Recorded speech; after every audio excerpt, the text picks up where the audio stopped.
What's up YouTube? This is Gresnick and welcome back to another reaction video. Today we are reacting to Game Theory, The Final Mystery of Poppy Playtime Solved, Chapter 5. I'm excited for Chapter 5 just because I really enjoyed Chapter 4. It was a really good one. So I am excited to see what Chapter 5 will be about, and I am excited for today's theory. So as always, like and subscribe to Game Theorist and myself, and let's get into this. Poppy's Chapter 5 teaser is here, and the mysteries it holds for the upcoming chapter can all be solved thanks to one thing. Fortnite?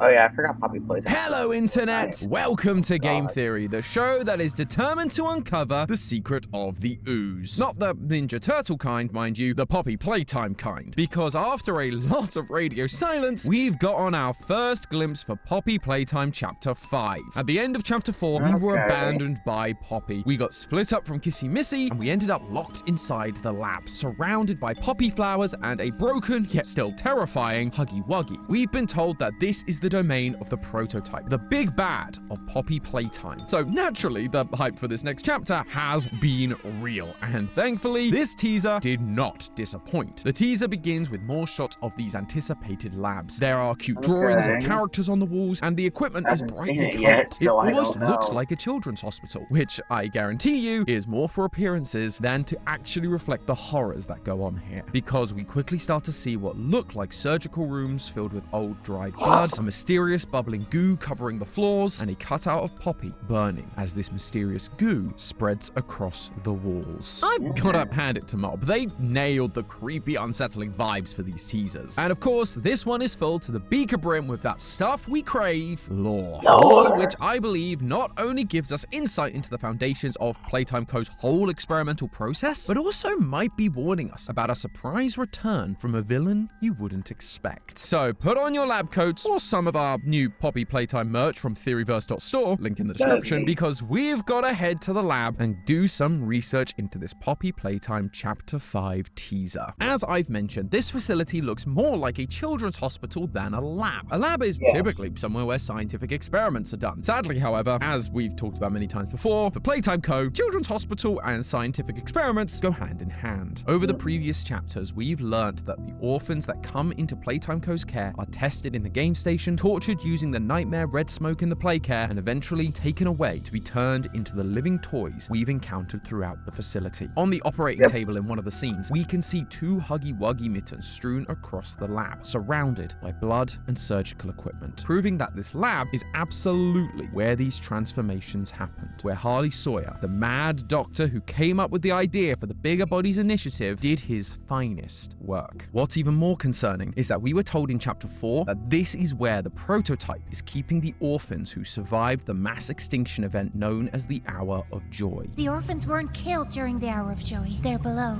in the labs. The prototype's home. Fortunately, it doesn't look like these surgeries happened recently. The blood on the floor looks old, dry, and faded. Much like the blood we've seen in previous chapters from employees killed during the Hour of Joy in 1995. Plus, we know that the prototype didn't allow Harley access to this part of the facility once the Bigger Bodies took over. That will give me labs access. That is out of the question. Fine. So it's not like he could continue experimenting on the kids even if he wanted to. But while the prototype seems like it's trying to protect the orphans, that doesn't mean there isn't any experimentation going on. After we get shots of the surgical rooms, we are shown a room with the prototype's shadow creeping past in the hallway. But that isn't where the camera's focus is. The camera is instead drawing our eyes to the bright pink and orange bubbling goo that covers parts of the floor. Much like the gas mask in Chapter 3's teaser, this being emphasized shows us that this is going to be important to this part of the story. So, what is it? Well, just like with Chapter 3's teaser, I don't think it's wild to assume that this has something to do with poppies. They are basically the MacGuffins of this series and have always been part of the scientific process for Playtime Co. All the way back in Chapter 2, we got this note on Elliot's desk about Experiment 814, where they were trying to revive rats by submerging them in poppy gel and then sending a current through it. This was where my brain immediately went when I saw the bubbling goop on the floor, that this is the poppy gel that we read about all those years ago. Obviously, that gel didn't work. Experiment 814 is considered a failure, but the writer, most likely Harley Sawyer, believed it would be possible with larger subjects. We then never hear about this gel again, so it is entirely possible that Harley was right, and that this gel derived from poppies did work to revive its subjects once they switched over to children. And that is therefore the gel that we are seeing on the floor here. However, something definitely feels different about it. Originally, the subject was just put into the gel, as in around the outside of them. It was more of a conductor, with electricity being sent through the gel to try and bring the subject back to life, with some help from the poppy flower, of course. But now, it seems more active, bubbling on its own, which is never a good sign. And in the final scene, as well as in the thumbnail for the teaser itself, the gel seems to have these vein-like structures coming out of it, almost like it's a living thing. Maybe this is how they created the physical biology for the bigger bodies. While they used some human parts, as we've seen in previous notes, a child isn't going to have enough muscles or organ material to stretch over something as tall as Huggy Wuggy, but that's entirely speculation. We have no way of really knowing exactly what this gel is. Or that's what I thought, until I found out that there is very important poppy lore pertaining to exactly this in the most unlikely of places. Fortnite. Yes, you heard me right. Fortnite, a free-to-play battle royale, has poppy playtime lore. In October, Fortnite held their Fortnitemares event. And that name is almost as confusing as the poppy playtime line. But regardless, as part of a preview, the week before the event, Mob Entertainment released a map called Poppy Playtime Escape Trials, which included Huggy Wuggy and the ruined critters as enemies to avoid. It's pretty straightforward in that regard. However, hidden throughout the map were Poppy Playtime's iconic notes and VHS tapes. At first, I thought this was just going to be stuff we already knew. Repeats of notes and VHS tapes from previous chapters. You know, just trying to get new fans hooked and caught up. But oh boy, was I wrong. These notes cover so much new stuff that feels way too big for a random collab. For example, they just casually revealed Poppy's real name. Yep, the real name she had when she was a human before she died tragically in the 1960s and was turned into a toy by her father, Elliot Ludwig. Guys, we've been over this. Putting lore in a spin-off game is one thing. Expecting audiences to solve complex ARGs to keep up with the story is another. But this? There are so many people who just won't know about this stuff simply because they don't want to play Fortnite. You're an indie horror game. Battle royales and indie horror games don't always have the best crossover audience. What's next? Does your Minecraft collab have crucial lore? Oh, please don't tell me your Minecraft collab has crucial lore. It doesn't. Anyway, there's a note you can find that is a diary entry from her, telling us she's 11 in March of 1960, and she even signs her name. And that name is, drumroll please, Poppy. Yep, it's just the same name. I guess even the most creative minds have their off days. However, that isn't the note I wanted to focus on. Instead, I wanted to draw your attention to this document from Eddie Ritterman, the head of research, that was sent to Luke Pierre and Harley Sawyer, other executives at the company. Quote, poppy seed isolate, strain N12 times 100, organized fertilizer, synthetic amnio, 18 drums. As always, we made sure to source materials for the growth medium from our carefully selected vendors. No issues to note. I believe these amounts should suffice for our initial steps. Okay, a lot to unpack there. Like, what the heck is organized fertilizer? Did they mean organic? Or is this some kind of fertilizer that's able to arrange itself? Fertilizers, get in line. Single file. You, head over to Sector C, Quadrant 12, now, or it's the compost pile for you. I'm kidding, of course. The main thing that actually stood out to me was that these materials are being sourced for a so-called growth medium. So, not only was I right about this definitely being poppy related, with poppy seeds being one of the 3 ingredients, but it also seems like we were on the right track with the idea that this goop is in fact used to grow something as part of their experiments. So great, theorist instincts for the win. But as this franchise loves to do, we can go a level deeper.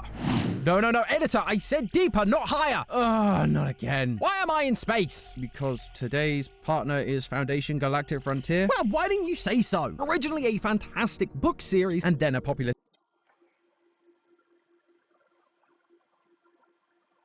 fast-faring and much safer journey today. It's available on PC and mobile, plus you get a free hero and battleship if you're just starting out. Oh, and don't forget to use my exclusive code GAMETHEORY, one word all lowercase, to get some extra resources to help in your adventures. Thanks again to Foundation Galactic Frontier for sponsoring this video, but now let me tell you a little more about this growth medium. See, there's one other ingredient on that list: synthetic amnio. Amnio is shorthand for the term amniocentesis, a procedure that involves taking a small sample of amniotic fluid for testing purposes. However, given the term is preceded by the word synthetic, and they're ordering 55 gallons of the stuff, I have a feeling that they aren't referring to the procedure, but the amniotic fluid itself. Amniotic fluid acts as both a protective cushion for fetuses growing inside the womb, but also helps deliver nutrients, water, and biochemical products to the fetus, which is interesting to bring up given a huge part of my previous theory was about the study of embryology. Embryology is the science of studying embryos, sex cells, and fertilization, and how you can alter their development and evolution through external factors. And we learnt about that from a document that we found in Harley Sawyer's possession during his time in the Young Geniuses program, a program run by Elliot Ludwig many decades ago to help continue the push for scientific advancement. So I theorized that this was how Elliot, and therefore Harley, at least in part, were creating these living toys like Poppy, altering embryos that would grow into whatever toy body they were given. But not only is amniotic fluid connected directly to the idea that embryos are being used, it would also imply I was right about that last bit. Want to know a fun fact about amniotic fluid? The fetus doesn't just swim around in it, it ingests it, and doing so helps form things like the gastrointestinal tract. Now, remind me, what particular part of these living toys keeps coming up? Oh yeah, their digestive tract. In the original Poppy trailer, we were told that the prototype has a digestive tract like all the others, it just didn't need to use it. Ever since then, we've been reminded again and again that these toys are hungry. My stomach, it hurts. Mine too. When's the last time you ate? And given this fluid is labeled as synthetic, it means it's man-made, therefore able to be modified to do so much more than just the digestive tract. That's why it's being shown with these vein-like structures going off of it. It's literally helping to grow these structures inside the toy bodies. It is a growth medium on a whole new level. But that wasn't the only big thing from this teaser. There's one very crucial detail that I've yet to mention that I'm sure everyone has been screaming at me to talk about. The flash frame right before the title card. In this flash frame, we see a glitchy message that reads, quote, "A needle pulls a thread. The body writhes on the table. Is this it? Is this life?" Footsteps echo off the manor floors. What do I do now? Where do I belong? The eyes glued to the screen. Transformation and rebirth. You think you know what he wants. You don't know anything. Not yet. To me, this is clearly talking about Poppy. Her body was writhing on the operating table as she was transformed or reborn as a toy. The writer questions whether this can truly even be considered life, which would make sense for someone who's literally just seen a person reanimate as a toy. Even if you were a trained scientist, this would be unlike anything you'd seen before. We've theorized that Elliot may have used young scientists from the Young Geniuses program to help in Poppy's creation, which this would then align with. You then have the references to footsteps echoing off the manor floor. The only kind of manor we've seen or encountered, really, is where we originally found Poppy, which the survival logbook tells us is a replica of Elliot Ludwig's home. There's also the hallways that we walked through during chapter 3, but we are hallucinating hard at this point, hearing radio broadcasts about a dead body being found on the premises of the late creator. So that also tells us that experiments were being done at his manor, or at least the first one was, the one to save his daughter. It's her footsteps that are echoing through the manor floors, unsure of who she is and, quote, where she belongs. Plus, you know, there's also the giant empty Poppy mask behind the text, with the scene originally being the Poppy cutout bursting into flames. It feels like it is supposed to be about her and her unique transformation. The first transformation. However, I want you to take a look at that last bit. You think you know what he wants. You don't know anything. Not yet. If this is from the perspective of one of the Young Geniuses, or even just a scientist working in the manor on Poppy's transformation, this he would then likely be implied to be Elliot Ludwig himself. He was the man in charge and was the one that wanted to push science into the future. But if that's the case, then this line could also be assigned to our big bad, the prototype. The prototype has a huge amount of knowledge about Poppy and seems to have some connection to her that goes beyond just being another toy. Time to come home. Poppy. which led me and many others to believe that the prototype isn't just another experiment, but Elliot Ludwig, now turned into a toy. I actually proposed that it might be a clone of Elliot due to some timeline shenanigans, but that doesn't really matter right now. What matters is that this line about not knowing what he wants does ring very true for the prototype, especially amongst the theorist community. We've been theorizing about the prototype's plan since the very beginning of the series. For the longest time, we've believed he's building something massive, a brand new, even bigger body. In Chapter 3, we saw Catnap worshipping what appears to be a recreated version of the prototype made up of lots of broken toy parts. And in Chapter 2, right before Mummy Longlegs died, she gave us these parting words. One of you died! You'll make me part of it!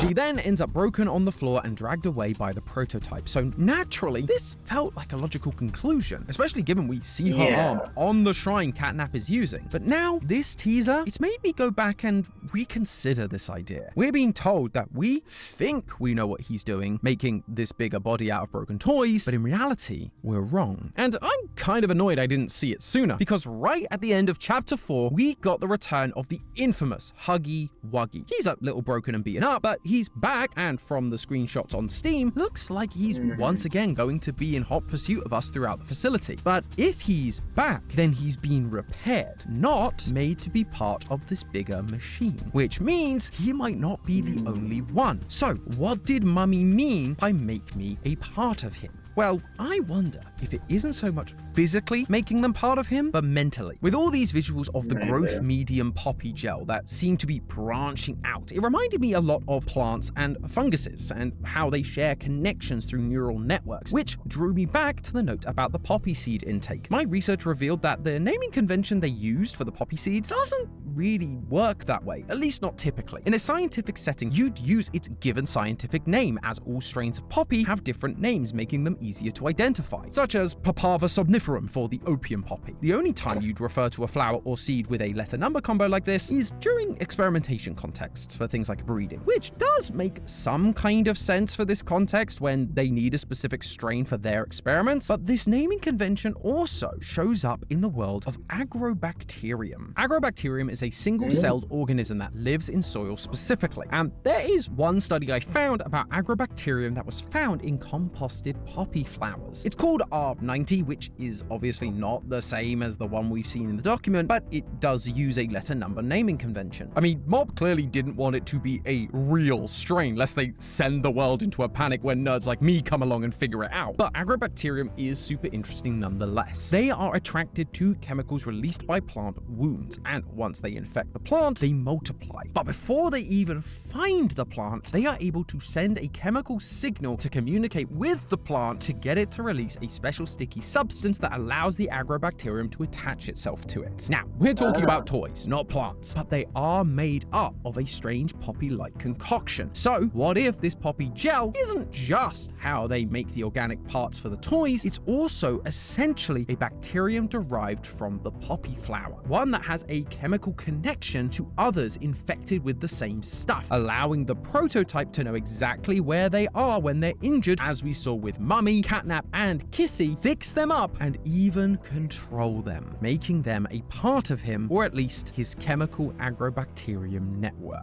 But here's the thing, if that's the case, then who's next? Huggy has already been revealed, but if 1006 is gathering up old toys we've defeated and bringing them back, maybe even making them more horrifying than before, which one of the many defeated monsters could it be? My money is the one who put us on this path to begin with. One of you died! You'll make me part of it! Yep, I believe it's going to be Mummy Longlegs, and here's why. Mob cannot let go of this character. We defeated Mummy all the way back in Chapter 2, but since then she keeps showing up in other pieces of wider media. We get her appearing in artwork for things like Halloween. We see her continued presence in posters along with Daddy and Baby Longlegs. She even got an extra double-page spread in the orientation notebook, unlike Poppy and Huggy, who only got a single double spread each, which seems strange considering they're basically the faces creators of the franchise. But the Yep. big inclusion has been in the form of notes and VHS tapes. In the Chapter 3 ARG, we got an incident report where a girl had a mental breakdown during the night due to the red smoke. That girl was Marie Payne, who would later go on to become Mummy Longlegs. And now we've gotten a bunch more notes and VHS tapes about Marie Payne and Mummy Longlegs thanks to, you guessed it, Fortnite. We have a note introducing the Longlegs family of toys. There's another about how Mummy Longlegs was introduced to Experiment 1223, a color-swapped counterpart that they compared to Huggy and Kissy, so likely Daddy Longlegs. This actually ends up going badly and Mummy killed Daddy, with a different note discussing her integration into the game station after that incident. And then we get a transcript of an interview Mummy does with an employee. She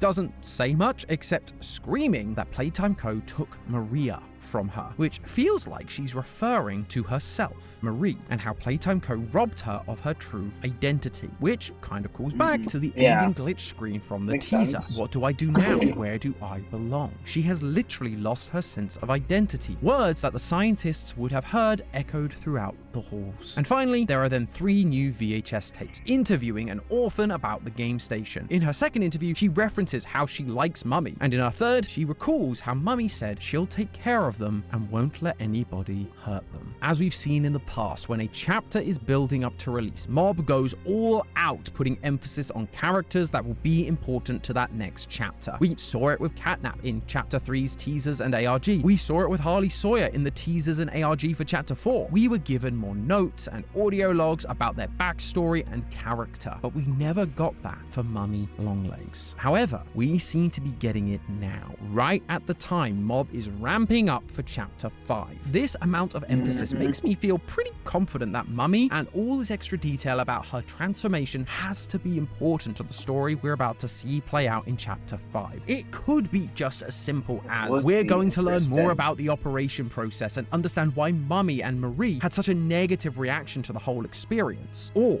it's because we're getting a surprise return from Mummy, just like Huggy. Maybe broken, or maybe she's been infected with more of this poppy gel, growing her into an even more horrifying monster and making her a part of the prototype's hive mind. But I guess we'll just have to wait and see. In the meantime, theorists, remember, that's just a theory. A game theory! Thanks for watching. Well, Huh.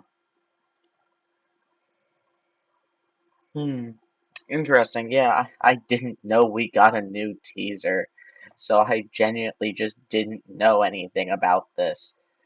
This is interesting, though. Yeah, I never noticed how much emphasis they put on Mommy, besides the fact that her cardboard cutouts keep appearing everywhere, and she's like one of the only ones that doesn't talk through the cutouts. So, it's always been weird. Well, good video. As always, like and subscribe to the Game Theorist and myself, and I will see you next time. Goodbye.